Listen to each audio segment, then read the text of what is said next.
I was born on the 3rd of May of the year 2000. My mom was born on the 25th of April of the year 1964. Growing up, people told me that me and my mom were not only both from the same zodiac sign, but also the same Chinese zodiac animal. Being both Taurus and dragons, people assumed that me and my mom quarreled a lot, or had huge fights, or misunderstandings. And they used to say, "Oof, two Taurus women in the same house?" But the truth is, that's not how it was for me. Unlike many other people I've met through the years, I have a very stable, very sincere, and very loving relationship with my mother. I adore and respect her views on the world, her way of bringing me up, how she taught me to live, how she expresses herself, and how she speaks. I love her very much. But even so, I think I understand her more than I love her. When I was growing up, I tried to figure out what Taurus was all about. But it was particularly difficult because I didn't know any other Tauruses besides me and my mom, so I didn't have anything else to compare it to. Later on, even though I did meet many other Tauruses that confirmed my theories, I discovered that I didn't need to do anything besides looking at me and my mom. Of course, besides all astrology and esotericism, we are both different people living in the real world.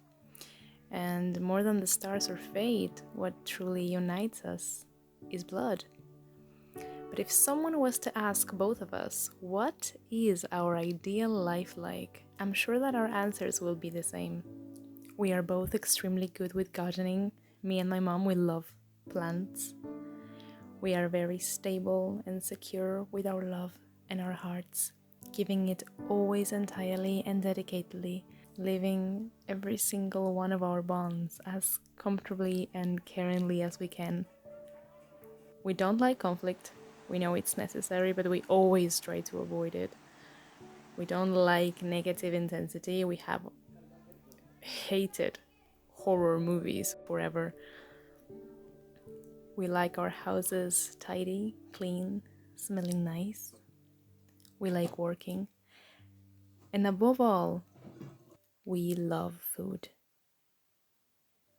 I have had struggles with food between the ages of 18 and 22. I was binge eating a lot. I tried diets. I broke the diets. I started new ones. I cooked so badly I threw the food away. Food made me nervous and anxious. I ate too much. I tried to starve myself. Went from one extreme to the other. I was sick of the relationship I had with food and was wondering, how can I fix this? How can I start eating peacefully and nicely? How can I give my body what it needs and enjoy it every time? Then I remembered. My grandma, my mom's mom, told me to make a shepherd's pie when I was around 15 years old. A shepherd's pie is a dish that mainly contains meat and potatoes. It's not particularly difficult to make, but it requires attention and patience. I had that very dear memory of the very first thing I learned to make on my own, following a recipe and not just doing whatever I wanted inside a pot. I remembered my grandma's hands telling me how to cut the potatoes evenly, showing me when to put the pieces of green apple in the middle of the meat to eliminate some fat, how long to put it in the oven. And I remembered how pleased were my mom, my dad, my grandma, and even myself when we ate what I had just learned to cook. I'd cooked nice things for my friends when they were sad, and normally they would automatically rely on me to take care of all the birthday cakes. I'd love to get together with my sisters and cook something nice together, talking and laughing. I look like a puppy with shiny eyes when my boyfriend takes the first bite of something that I've cooked.